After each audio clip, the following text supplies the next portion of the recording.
Good morning to all present. We have gathered here today to celebrate National Youth Day, which is also known as Swami Vivekananda's Jayanti, as it is celebrated to commemorate his birthday on 12th of January. On behalf of the school management, teachers, and students, I would like to extend a warm welcome to our principal, Lieutenant Colonel Ratanveer Singh.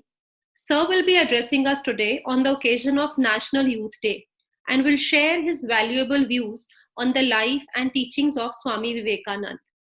As President John Adams said, if your actions inspire others to dream more, learn more, do more, and become more, you are a leader. As the principal of our school, Sir has fostered a sense of support and appreciation that allows the students to perform better not only as a student but also as an individual. He has created a culture of encouragement in our school by embodying the belief that every student has potential and the ability to accomplish their goals. Knowing that he cares for the students even gives the parents confidence and reassurance that they need in these tough COVID times. Sir, your wisdom, guidance, and inspiring words like all for one and one for all motivates the students to succeed in their endeavors. A strong leadership is the foundation of a school, and without you, that would not be possible. As Jack Walsh has said, before you are a leader, success is all about growing yourself. When you become a leader, success is all about growing others. Now, I request Sir to please address the students and the teachers present. Over to you, Sir. Yes, in California, there was a World Parliament of Religions. I was telling you that he was invited to it. He had actually written to someone in Harvard, University of Harvard, and that person had forwarded his request, and he was then invited. Though in the beginning, people didn't think that there was anybody in India who could, participate over there. And when Swamiji got his turn to speak, it is on record that he was very nervous. But his first 5 or 6 words got him a standing ovation of 2 minutes in that hall. He said, "Brothers and sisters of America." Nobody had expected anybody to have such a breadth of, mind, breadth of heart, to be so, connected and feeling so much at one with others that he would say, "Brothers and sisters of America." People stood up for 2 minutes. There was clapping, and people had to be later on requested to settle down so that he could give his speech. His speech was not very long, but it attracted widespread attention in the American press. Somebody called him the cyclonic monk from India. Cyclonic, as in storm. The New York Critique wrote, "He's an orator by divine right, and his strong, intelligent face in its picturesque setting of yellow and orange, which is the Bhagwa robe that he was wearing, was hardly less interesting than those earnest words and the rich rhythmical utterance he gave them." For an American to say that about somebody from whom they had no expectation and who was from a different religion and speaking English in a different accent, to say this means a lot.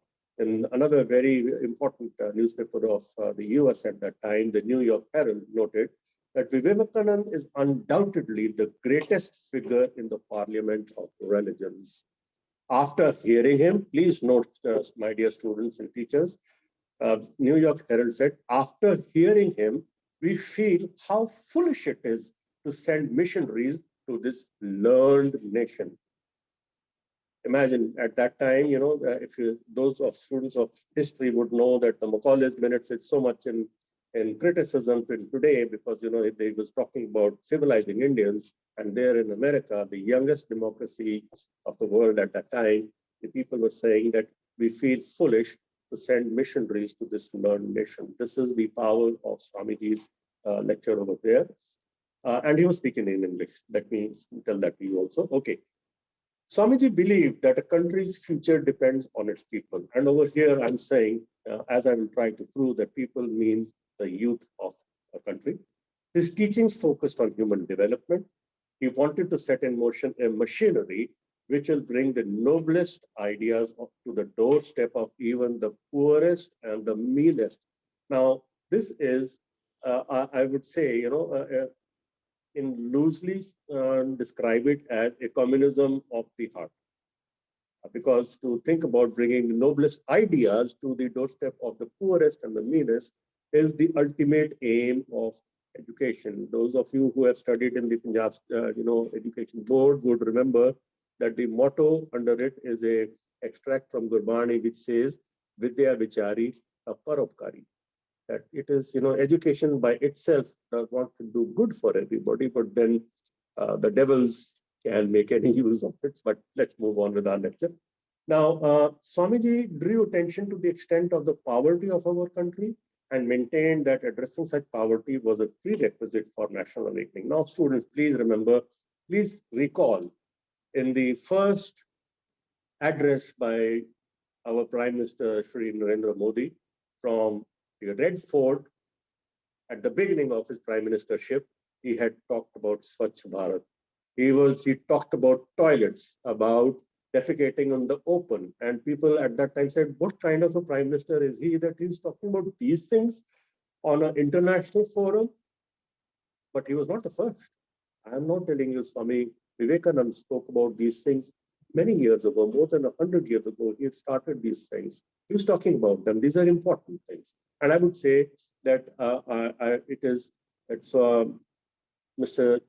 Narendra Modi is also, grown up in a atmosphere where he would have read through all of these things. So whenever somebody says something, we should look at where does it start from, but I'll come to that later. Now, Swami Vivekananda was regarded as a primary force who had awakened India spiritually by none other than Sri Aurobindo.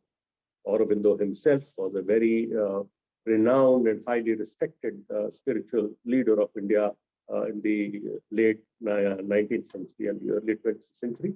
But he thought that Swami Vivekananda was his peer. Mahatma Gandhi also counted it among the few Hindu reformers who had maintained the Hindu religion in a state of splendor by cutting down the dead wood of tradition. Now, can you recall on Thursdays we read out Rabindranath Thakur's poem Where the Mind is Without Fear, and over there is also a term, the dead wood, the dead wood of dead habit.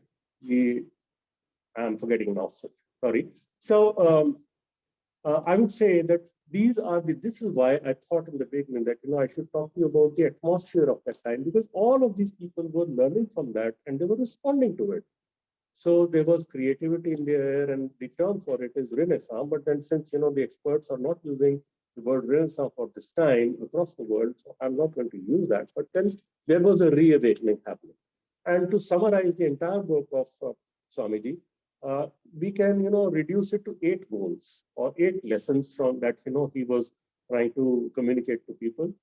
There are 8 statements in which these 8 lessons are given, and the first one is arise, awake, and stop not until the goal is reached. Second statement, in a conflict between the heart and brain, follow your heart. Now, over here, children, remember the heart over here is that pure, noble heart which Swamiji was talking about, and not the one that wants, which has greed, which has avarice, which has anger, which has lust, which has, discontent. We are not talking about that heart. He was talking about a heart which is noble and pure. Third statement, comfort is no test of truth. Truth is often far from being comfortable. Well, we know this. Next, ask nothing, want nothing in return. Give what you have to give. It will come back to you. But do not think of that now. Bhagavad Gita, Karmaneva Adhikarasya Ma Phaleshu Kadachan. This is what he was telling the world, translating it from Sanskrit slokas in the Bhagavad Gita. Not just this, President Kennedy, later on in the 60s, he also somewhere said, ask not what the country can do for you, ask what you can do for the country. So Swamiji was far, far ahead of time that he was talking about this back in the late 19th century. Fifth statement he made, in a day when you don't come across problems, you can be sure you are traveling along a wrong path.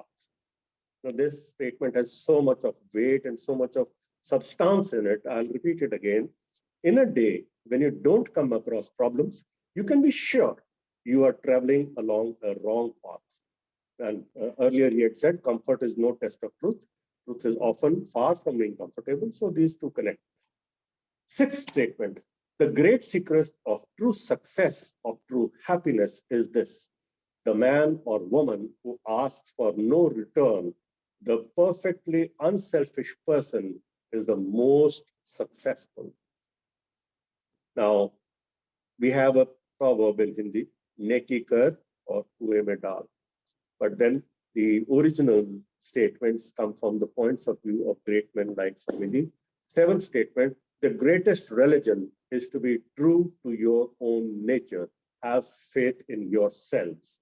Now, over here, again, that faith starts from nobleness of the soul, of knowing that the divine, the same divine, exists in all human beings, in all forms of life. So it is that kind of heart that he was talking about, and it is that kind of nature that he's talking about. And if you have that inside you, you will face difficulties, but you will reach success. These are, in the 7 statements that I've made so far. And the 8th, the last one is take up one idea. Make that one idea your life. Dream of it, think of it, live on that idea. Let the brain, the body, muscles, nerves, every part of your body be full of that idea, and just leave every other idea alone. This is the way to success, and this is the way great spiritual giants are produced. My dear children, it is not just spiritual giants. It is also the greatest warriors are also created like this. Please recall Mahabharata, when Guru Dronacharya was teaching archery to his disciples, which had both Kauravas as well as Pandavas. He asked them one by one, what do you see in front of you? Somebody said a beautiful sky with sun in it. Somebody said, very beautiful tree. Somebody said tree with lots of, birds on it, so on and so forth. When he asked Arjun, what do you see? He says, Gurudev, mujhe keval aankh dikhti hai. Because the task before the students at that time was that you have to aim so that you can hit that bird in its eye. So he said, Gurudev, mujhe keval aankh dikhti hai. Now I will, though it takes time, I'm going to repeat this statement again and see how it now has more meaning for you. Take up one idea. Make that one idea your life. Dream of it, think of it, live on that idea.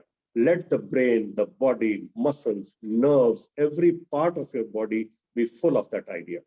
Just leave every other idea alone. This is the way to success, and this is the way great spiritual giants are produced. Now, you may be thinking that in today's world, we talk about multitasking, and what is this? This is irrelevant. No, it's not irrelevant. Think it along. We can, have interaction over it, and we can go forward. So now, having said so much about Swamiji's message and his, things out of his life, I also want to, to lead you all as youth to understand what is it about the attributes of youth that are celebrated in human society, regardless of whichever culture we are talking about. Youth, it is innocent.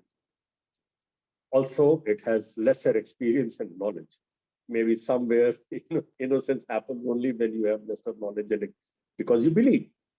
The more you know, the more you doubt, the more you question, chances are that, the more you lose your innocence. So, of course, there are lots of people who say, never let the child in you die. I do try, whenever I'm with you and you see me being playful with you, say maybe somewhere it is the child in Ratanveer who is interacting with you and not your old man, the principal. Youth is eager to learn. Are you? Or are you feeling that the burden of learning is so much that it has become a dull, dirty task? It's easy to inspire and to lead because you believe, because you trust. So it is easier to inspire and to lead youth. Youth is sentimental, not worldly wise or pragmatic. As I just now said, because lesser knowledge, lesser information, lesser experience, lesser doubts, lesser distractions. Anyway, so youth is sentimental. It is because of these four things: innocent, eager to learn, it is easy to inspire and lead, and it is sentimental. It is also supercharged with idealism and enthusiasm. And it is also highly loyal. Youth has low stake in status quo. Now, here is a very disruptive statement I'm giving, because youth has not lived long enough. It does not have that much of, that many reasons to not see change. People at my age would say, okay, I've lived with this for 60 years, too late for me to change. It's going to take a lot of effort, a lot of energy, a lot of money. Maybe I don't have those things. Let me see if I can make a compromise and not change. But for the youth, everything is new. It's a new ball game. It's a new life. It's just starting. So there is low stake in perpetuating status quo. That is where the generation gap happens. That is where this, the struggle between the older generation of parents and students, the children, takes place. And they're easy to rouse. But there is a very dangerous, quality, easy to rouse, because most of the Fidayeen, have you seen any Fidayeen who's 45 years, 50 years old? All these suicide bombers are young boys, young girls, easy to rouse. Be careful. We'll come to this later. Eager to remove the dysfunctional elements from society to the extent of starting a revolution. Now, please read history. You'll find that though there are leaders of revolution who may be in their 40s, like Lenin, like Mao, but the people who are at the front end doing the fighting are all young people.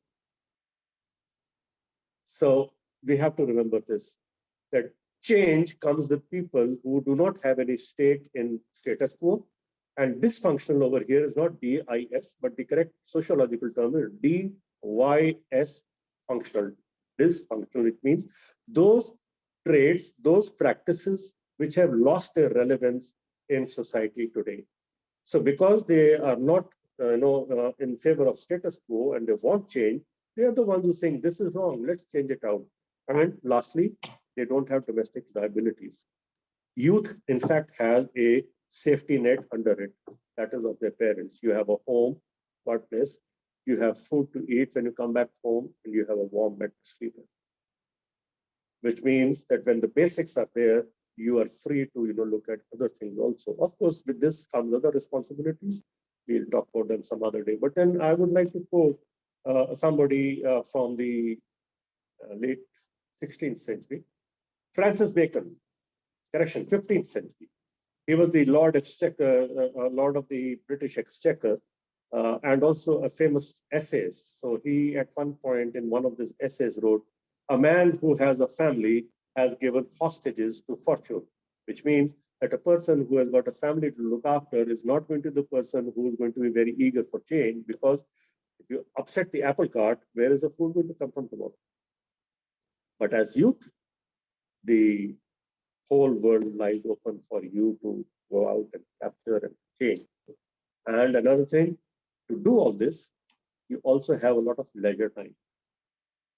You don't have so many things to do. Yeah, of course, you may like to fill up you may say that, oh, I go for training on this, coaching for that, tutoring on this, attending classes, listening to this lecture over here when I might be sleeping somewhere else, all of those things. But if you look at it, all of those things that you're talking about are actually done in leisure.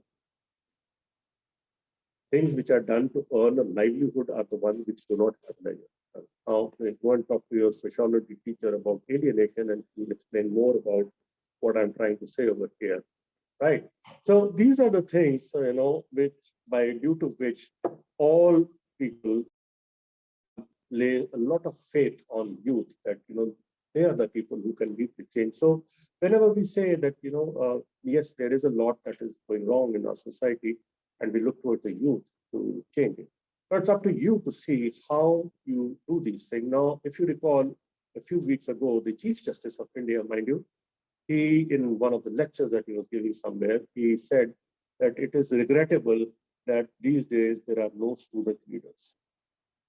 And I could immediately, resonate with this statement, because when I was a college student, there was a very strong cadre of student leaders in each college. Each union had its own leaders who could stand up and speak, who had committed ideas, who had a point of view. Could be any point of view.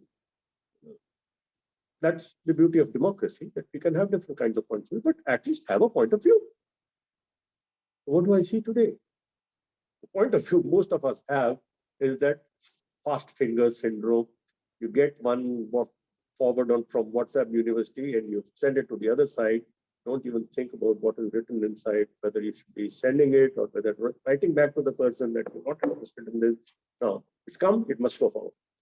So that's not, there is no leisure, creative use of leisure in this. There is no thought taking place. There is there's no opinion building. There is no introspection in this, which is what you need to be doing if you desire to be national assets.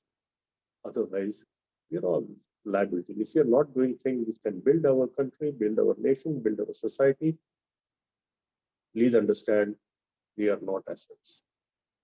We are baggage. If not liabilities, we are baggage, right? So over here, having said this, I'll quickly run through some ideas that I have in mind about, which we can talk about. We can make a note of them, and we can maybe today or maybe later on when we meet in school, whenever God bless, we can abide by the Constitution, respect the national flag and the national anthem. These are the three things that define us, who we are. If not the Constitution, at least you should remember the preamble by heart. Follow the ideas of the freedom struggle. What did our freedom fighters struggle for? When Lokmanya Bal Gangadhar Tilakji said, Swaraj is my birthright and I shall have it. What did he mean by Swaraj? You must know. You should be able to stand up and speak for a few minutes about what is your idea of Swaraj, what is your idea about the nation, the country that you have in your dream. Protect the sovereignty and integrity of India. You do not have to wear a uniform to do these things. You can stand up in your own groups when you find somebody talking things which are not very constructive. I don't want you to get violent, and I don't want you to think that you have to break up relations, but get into a debate. Don't accept anything that somebody is saying because you don't want to get into any debate. You should have the ability to debate, because if you're not doing it, probably it is because you are nervous about your ability to express your argument. So it's not correct. Your time, use your leisure time for that. Right, next, spirit of common brotherhood. Now, by brotherhood, I mean, well, there is no word in English for that. Brotherhood, sisterhood, let's say common humanity. Preserve composite culture. My dear students, in today's world, the biggest threat to human civilization across the globe is that the compositeness of culture is breaking down. We are getting polarized. That is not correct. We have been polarized. Human beings have been polarized in the past, and they have ended up in Nuremberg trials. They have ended up in the genocide of Jews. There have been so many things. There have been what do you call them, pogroms in the USSR. There have been the anti-black violence in the US. There is no country in this world which can say that there hasn't been any polarized violence. But that is wrong. Today, earlier, when there was violence, people had to fight face to face. People knew who they were fighting against. Today, you just, shoot off a Reaper missile from somewhere in the sky, controlled by somebody sitting 5,000 kilometers away. If you don't have a composite culture, it is easy to hate. So please, children, learn how to find the best and the common things in different points of view and stay with those common things. That is Swamiji's message that I'm trying to pass on to you. Protect natural environment, develop scientific temper, safeguard public property, and strive for excellence. Not very difficult things, but each one of them by itself is a very tall order once you start thinking about them. Another thing, yeah, a lot of people, for them it's a matter of status that they're going to go to Switzerland 1 year, and they're going to go to Thailand another year, and they're going to New Zealand another year, and they're going to go somewhere. Ask yourself, have you been everywhere in your own country? What is so special about those places, except that you can, show off that you spent a ton of money going there, which you cannot find in your own country. The best of the sculptures. Someday, try and make an effort to go and see the Ellora caves.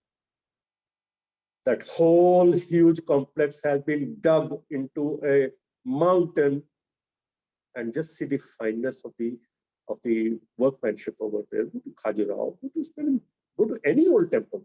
I'm not saying just temple. You go, you want to see nature, you see everything here. A person without roots cannot survive. A tree without roots cannot survive. Similarly, a person who does not know his native culture cannot stand the invasion or the pressure of other cultures, and then you become neither here nor there. Know yourself. Be disciplined. Be punctual.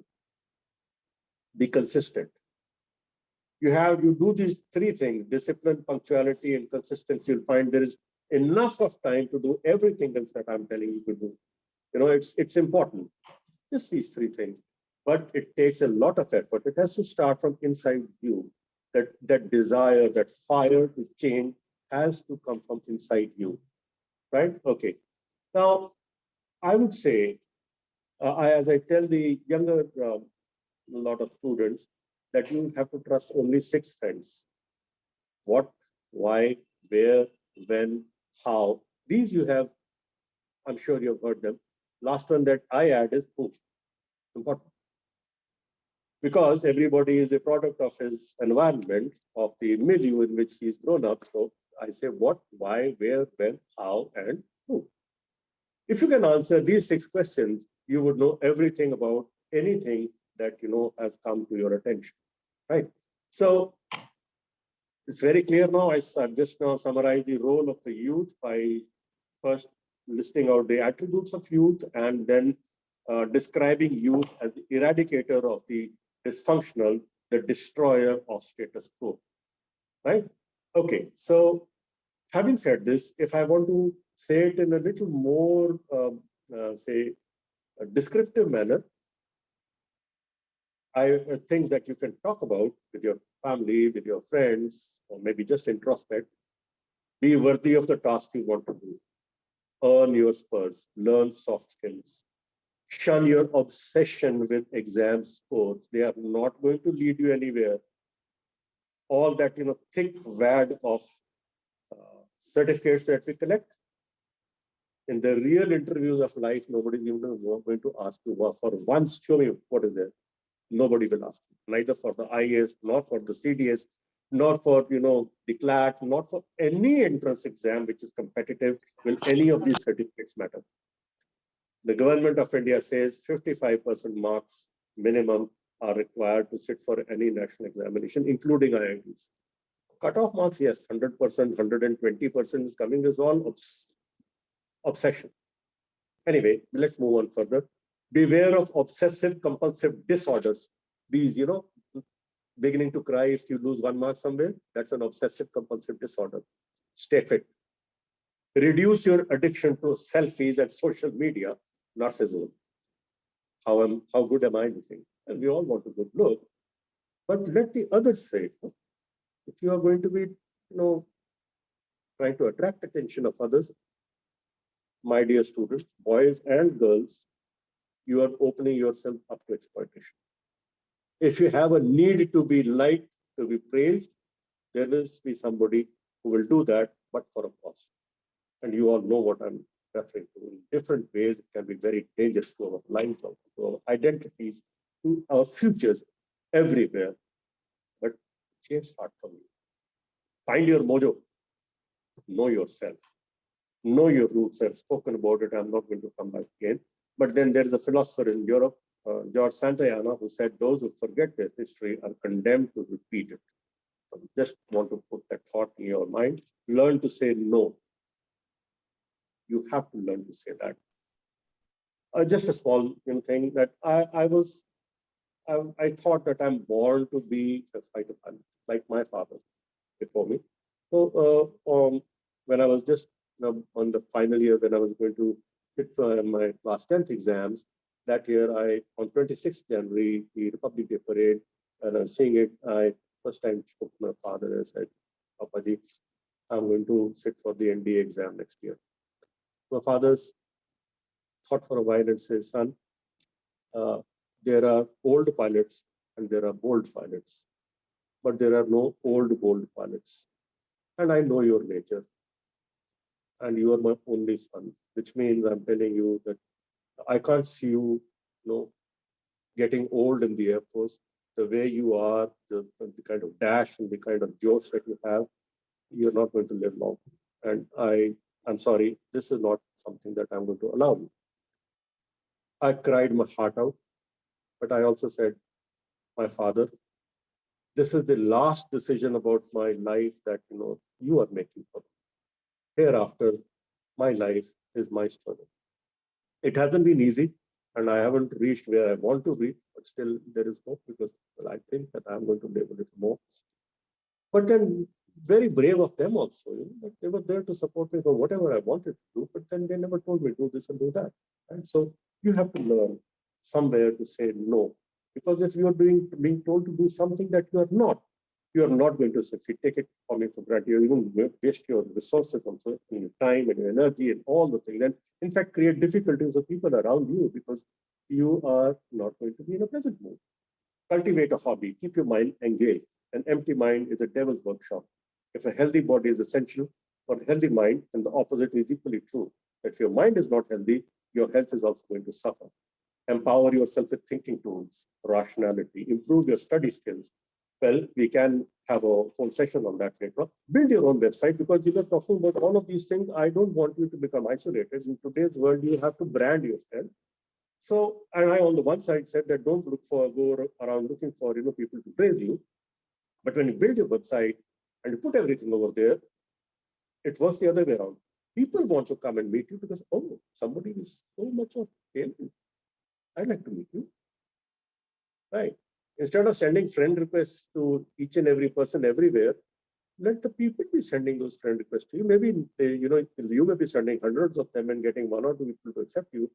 But I'm sure that is not the feeling you will have if you have 20 people sending you friend requests and you accepting one or two. Right. So learn to detect fake news. Keep track of latest developments. Forever be on the lookout for converting knowledge into product. Learn conflict management. Okay, children. So we were talking about keep track of the latest developments and forever be on the lookout for converting knowledge into products. Please note, knowledge into product. I'm not saying knowledge into skill. That is going to be an intermediate over there.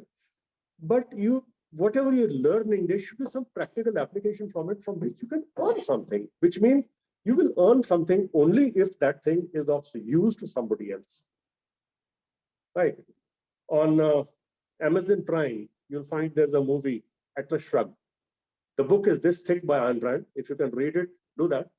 But if you can just see this movie, you will understand what I'm trying to say. Franconia D'Anconia over there at one point makes a speech, which is very insightful. Read that, hear that.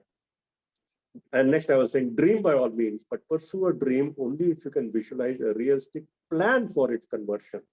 Something that from which you can make it into a reality. Otherwise, that dream is an escape. It's a fantasy. Don't get deluded by it, right? Okay, and as you finish your 12th and you're moving on to college, please look for places where you can intern with people. I mean, you offer your services to them as secretaries, as assistants, and you learn the trade from them, especially those who want to get into journalism or want to get into law. But again, be careful that the person whom you're going to approach is a person who can teach something and not somebody who's there to take advantage of you. Right. So these are the things that I wanted to bring out about why we have the National Youth Day and what are the expectations from youth that we have gone through. We first looked at the era, the ethos in which Swamiji was growing up, and then the kind of experimentation that he was doing, and the kind of ideas he had, and how he's created a brand, which is now the Vivekananda Foundation also, and then moved on to see, the impact of it. And then we talked about the traits of the youth and how to capitalize on them to be worthy of the country in which we are born. Now, having said all this, let me come very, very close to where you are. I may have said a lot of things which are, still beyond your reach, but I'm going to ask you to read 3 books, which is perfectly within your reach. And in those 3 books, there is a very clear, indicator about the direction you can take to make your life useful, even from now onward, right? The name of the author is Malcolm Gladwell, M-A-L-C-O-M, Malcolm Gladwell, Gladwell, Malcolm Gladwell. The first book that he wrote in the year 2000 was The Tipping Point. This book is about, he shows how small little things can make a big difference. Very interesting. The next book that I'm going to mention here, which was published in 2005, is Blink, B-L-I-N-K, Blink, The Power of Thinking Without Thinking. That is how you can accelerate your productivity, Blink. And third, published in 2008, Outliers, O-U-T-L-I-E-R-S, Outliers, things which are lying on the periphery, the story of success. Outliers, the story of success, published in 2008. These 3 books, total would not be more than, I think, maybe 600 pages. Small, these are paperback books. Read them more than once, make notes, think about them, see. Even if you want to be just you want to stay on Instagram, by all means, become an influencer. The other day when we had a lecture in the NSS episode, and we had that little fun about, ye hamari power ho rahi hai. That person's an influencer. But what are you influencing about?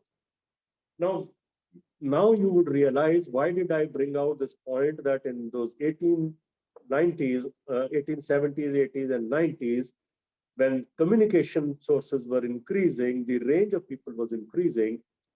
Why did I bring those things in? Because the ability to impact and influence more people was also increasing. So if you have your networks, and if you're doing things, adding your voice, single voice to something somewhere, it can become an avalanche. Right. So these are the 3 books that I wanted to, at the end, I want to, recommend to you. Malcolm Gladwell, The Tipping Point, How Little Things Can Make a Big Difference. Blink, The Power of Thinking Without Thinking, and Outliers, The Story of Success. Now, with this, I come to the end of the few thoughts that I had collected for sharing with you all on the National Youth Day, and I'm prepared to take questions. Thank you very much.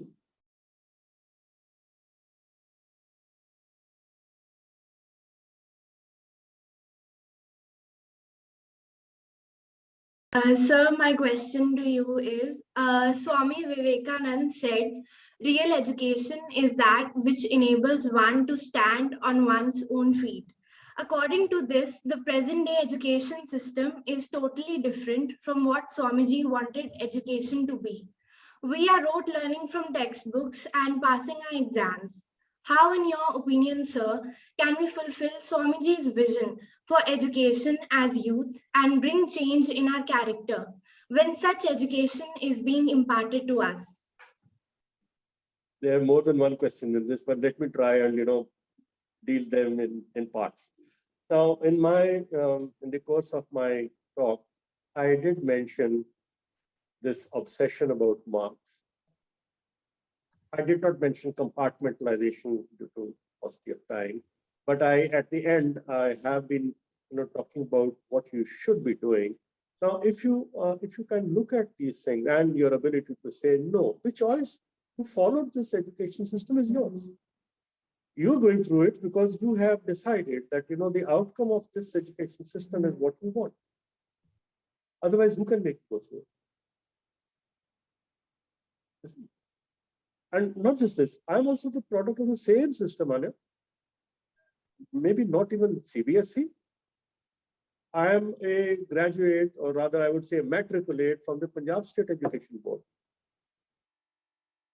I've done my 10th in Punjabi medium. But then, well, I was different. The choice was mine of what I wanted to do. You understand? So, yeah, I understand. See, most of my life, my career has been, I've been very clear about my career, and this is my bread and butter. A 9 to 5 job or a morning 6 to evening 6 job was my bread and butter. It ensured that, on every 30th, I would get my salary for the next month. But the rest of the time, I was doing things which were for my own empowerment. If I can talk, if I can build up things, it is because I spent my time well. And believe me, most of the things that I've spoken today were not known to me in this organized form till yesterday when I was told that, sir, you have to deliver a lecture on National Youth Day. But to be able to prepare it so fast, you have done work somewhere else. So that is where I say that is how you use your leisure time. I did talk about learning thinking skills. Right. Let me, make it in layman terms. I'll say, learn to identify the big rocks. You see, if you are going to get into these small nitty-gritties of things, it may take you some distance into the future, but the end point is not very far. Right. But if you have a vision, you can have many people and you can convince those people, they can help you build that vision, which means a skyscraper also, there's no limit. Right. Think about it. Good that you started on it. Maybe, you can formulate more questions on this and we can take them on. Thank you, sir.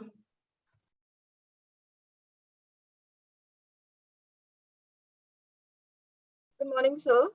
Good morning. My question is, as Swami Vivekananda once said, and I quote, if money helps a man do good to others, it is of some value, but if not, it is simply a mass of evil, and the sooner it is got rid of, the better, unquote. So do you believe that this ideology can suffice in today's rapid world where not only the youth, but everybody has given money copious importance? Have you finished, Armin? Yes, sir. Okay. I'm sorry. There was a little break in communication. I could not hear it, but I generally, I get your point, I think. Otherwise, you can, interrupt me. Money is what money does. Otherwise, it's just a piece of paper. And I did say that Swamiji had this ambition that there should be social reform and everybody, the noblest thought should be able to reach the last person on the line. Which means that if you have the capacity to do work, then instead of doing it to accumulate more wealth for yourself, you should be looking at, creating job opportunities for others. Now, Richard Branson biography I read a long time back, and it's a ideal for some very dear people I know. He and many others also, talk like this. He said, look at the customer, build, invest in people, and your business will build on its own. And it is true. Look where he's gone, how far he's reached. Tesla, all of these people. So you're right. Swamiji was not into materialism. The amount of wealth that he could have commanded or accumulated is unimaginable because most of the American, celebrities were his followers. But he did not go into this. He set up a few ashrams in the West, and then he came back here. And he never himself lived a life of comfort. Whatever he was receiving, he was again passing it on. Like over here, I mentioned this movie Atlas Shrugged, and this Dianconia guy in that. Now, what is happening is that people say that rich people should, distribute their wealth to everybody. Now, if you just distribute your wealth to everybody, then you are not left with the means to implement the thoughts in your mind to create new products. So, desiring to become wealthy is a virtue. Please note, desiring to become wealthy is a virtue, provided you also have a clear idea of how you are going to use that wealth to create more prosperity for others. I am not asking anybody to give even a single paisa in charity. You want to, by all means, out of your disposable income. But from your capital, use your capital to build more products. Is that what you were asking about, Avni? Yes, sir. Thank you, sir.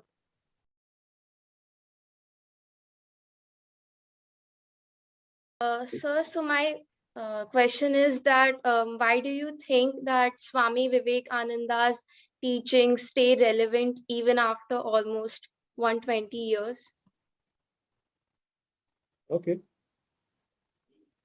They will remain relevant throughout till such time that, this world, that there is life on, there is human society, they will remain relevant. And human society will become extinct only because somewhere along the line, people forgot to live by the ideals of Swamiji. And Swamiji's ideals are not unique. He was talking about Vedanta. He was talking about Indian philosophy. He was learning from the best in other cultures. I told you, beside Bhagavad Gita, his second most favorite book was Imitations of Christ. Now, you don't hear any of today's religious leaders who would even want to see dead with a book from another religion. We become so polarized. But for Swamiji, it was not so. Right? So, to say that the divine exists in everybody, and that morality is in making sure that the wisdom and the idealistic and the noblest thoughts can reach everybody so that everybody's nature becomes divine, will help the prolongation and perpetuation of human society. Is that what you were wanting to ask? Yes, sir. Thank you, sir.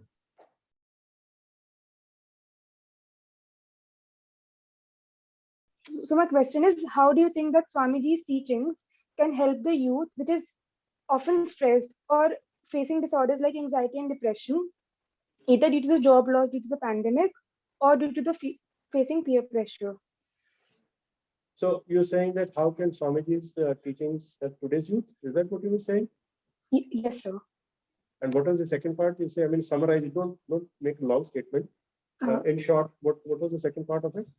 In short, basically, the youth is facing disorders, maybe anxiety or depression. So how his teachings can help us stay calm or like in general because of job loss?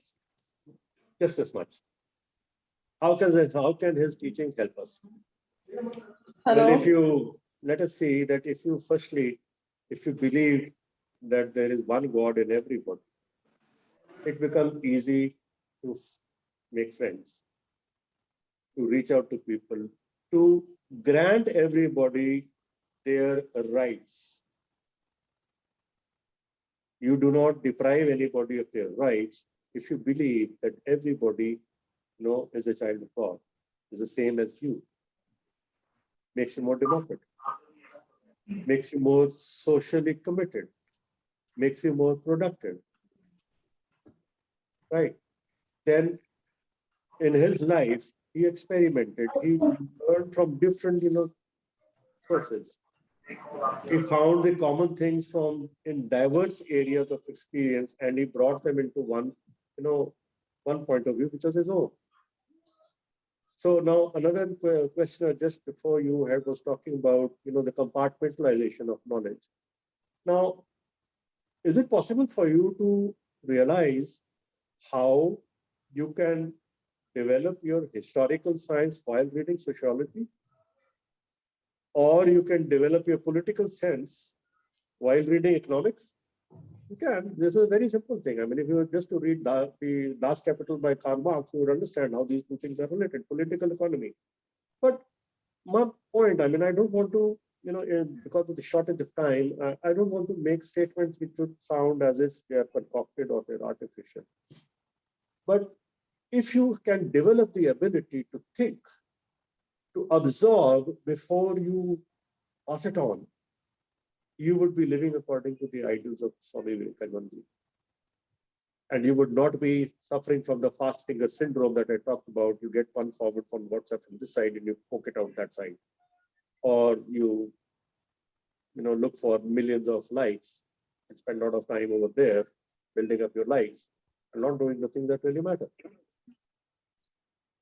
You see, autonomy of thought is how I would like to, say that Swamiji's outlook was to build autonomy of thought within a person, to be self-directed, to be self-starter, to be self-motivated, and to be productive. If you can keep these things, you'll find, sorry, there was a call. You understand? Is that what you were trying to ask? Yes, sir. Yes, sir. Please don't hesitate in saying, no, sir, you have gone off the mark. This is an exchange of ideas between human beings. I am not the principal talking over here. I may be an elder person sharing my ideas, but you have every right to counteract them, right? And I'm not the final arbiter of knowledge. I also learn as I go along. And I'm again and again saying that, my way of responding to people is by seeing their lips move. And I cannot see the person speaking. So most of my answers are shots in the dark. So bear with me. So I think, sir, that's it. So now we have Manya Guglani, and she'll be giving the vote of thanks. Thank you. Good morning, everyone. I am Manya Guglani, Senior Prefect Community Service, and I deem it a great honor to propose the vote of thanks on the behalf of students of classes 11th and 12th of St. Kabir Public School, Chandigarh. Youth is precious, and we, the young people, are budding citizens of a hopeful tomorrow. So, dear friends, I would urge you to think of issues like poverty, healthcare, saving our biodiversity, being aware of climate change, etc., which are big challenges in our upcoming future world. Let's take a vow that we will work towards resolving such issues. I would like to extend a heartfelt thanks to our respected Principal Sir, Lieutenant Colonel Ratanbir Singh, for his words of wisdom, which have ignited us to do our best. Your thoughts have enlightened us and have shown us how youth involvement is essential for sustaining and protecting our planet. I would like to end with a quote: Arise, awake, and stop not until the goal is reached. Wishing you all a happy National Youth Day. Thank you.